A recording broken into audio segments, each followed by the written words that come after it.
Hello, friends. When we talk about sensory diet of a child with autism, does it simply mean providing movement based activities to the child, providing them movement breaks, or giving them fidget toys or something to chew on? Or is it much more than that? The sensory diet always depends on the specific sensory needs of a child. If you feel that your child has a time of the day when they are a bit off, like maybe in the morning or maybe in the evening, or after returning from school, or maybe before going to school, or there are some environments, some incidences, some events in the day that usually upset your child or cause some kind of emotional regulation. Maybe taking your child for a bath, maybe brushing, wanting to take a meal, so the child refuses to eat most of the food items, they are picky eaters. Or the child is not interested in most of the activities for which the child may have to sit.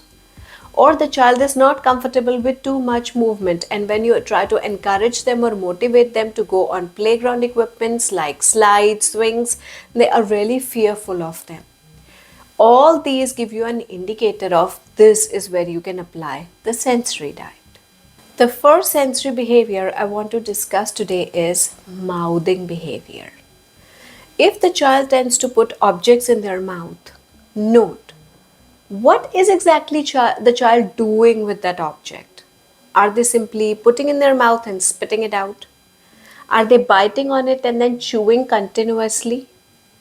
Are they trying to swallow the thing? All these give us an indication of what is the need of the child. Usually swallowing different kind of items, maybe chalk or maybe some kind of dust, indicates some kind of nutritional deficiency. So it's better to rule that out first. Similarly, if you find a child chewing and biting on things frequently, it could be a pressure based need or an oral seeking behavior. So, in that case, providing things like chewy tubes or chewable items work better than providing fidget toys or movement to the child. Again, the kind of food that you offer to the child will depend on what usual items do you find them mouthing most.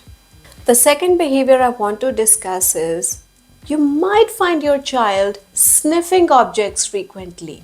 So they might be sniffing Play Doh or your hair or the body odor, or you might find them in areas where there are extreme smells like garbage area, washroom of the house, or the kitchen area. So all these places indicate that the child likes to spend time in them because of the extreme smells that emanate from them. What to do? Keeping in person a thing which is scented, like scented Play-Doh or some scented candles or scented perfume, so they can just simply sniff on them. So maybe this child hates riding in a car. So during that, keeping such a scented object in your person is like a sensory diet for the child.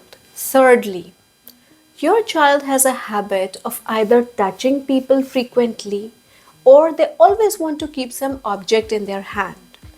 This could be either an indication of a touch-based need or even a pressure-based need. Is the child simply carrying that object in the house all around or even wants to take it outside?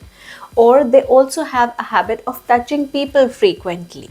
So touching their faces in order to maybe interact with them, or trying to touch their arms frequently, trying to hug them frequently. So it could indicate both a touch-based need or a pressure-based need. So touch and pressure based toys help these kids more. So in that case, you can provide with soft toys to the child, assure them by giving them a hug in upsetting situations, or maybe if such a child is not comfortable with the morning routine. So hugging the child so that the day starts with a calming thing. Then the child can move on. Maybe while brushing, they keep something in their hand which keeps them calm to participate in that activity. Or even while doing general activities, it can be an emotional support which helps the child overcome the challenge of an activity. Our next behavior becomes if you find your child running, jumping all around. So you usually connect it with there is a movement based need in the child. But have you tried to jump continuously? It gives you a very good pressure especially if the child has a habit of jumping on couches or beds because there is some pressure that they gain every time they jump. And this is an activity that calms them down also. And during that, you might find that the child is singing, humming something, or producing some kind of sounds because they help them to calm down and eventually be able to concentrate on the activities which require to sit for some duration. So, in that case, movement based sensory activities but making them a bit purposeful helps. So, for example, this child wants both pressure and movement. So, holding multiple objects in the hand like pom pom balls, running to the other end and simply dropping them could be a fun activity for them, spreading them around and maybe later on collecting them together. Similarly, jumping activity where you jump, jump, jump, jump, jump, jump, and you make the child count simultaneously so that it becomes more purposeful for the child.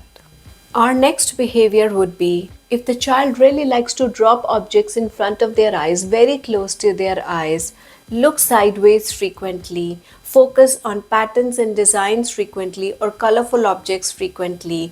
They like to watch at spinning objects, moving objects like fans, or they want to follow bright lights or follow a pattern repeatedly. Even sometimes aligning toys gives you an indication of how visually stimulating they feel that fixed pattern is. So in that case, if the child is so visually stimulated, you can use it as part of their sensory diet by giving them activities which have more colorful elements to them, colorful beads, colorful pom-pom balls to them, making them do coloring, painting kind of activities which will help them to calm themselves down. And for our last behavior of the day, if your child enjoys rhymes a lot, they sing rhymes or at least hum to their tunes frequently, then they enjoy songs. Even if they are not sound seeking, they might just like to listen to those songs to calm themselves down. As I said, some kids learn ways in which they can emotionally regulate themselves naturally. And for such a child, if you feel there could be an area where their singing could distract others, maybe in a crowded place, maybe in a classroom, occasionally providing them as part of their sensory diet some kind of rhymes or music that they enjoy to listen to in the form of earphones is going to help a lot. Any kind of activities can be part of your child's sensory diet depending on what keeps them calm for sensory and emotional regulation. Important thing, they should not feel upset by that activity. They should be able to sustain that activity for a while. That activity should be of their interest and they usually enjoy doing that.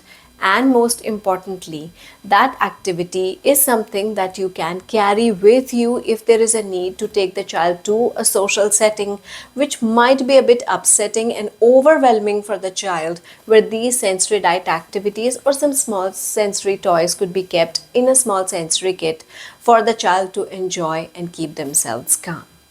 Let me know if this was an informative video for you by liking the video.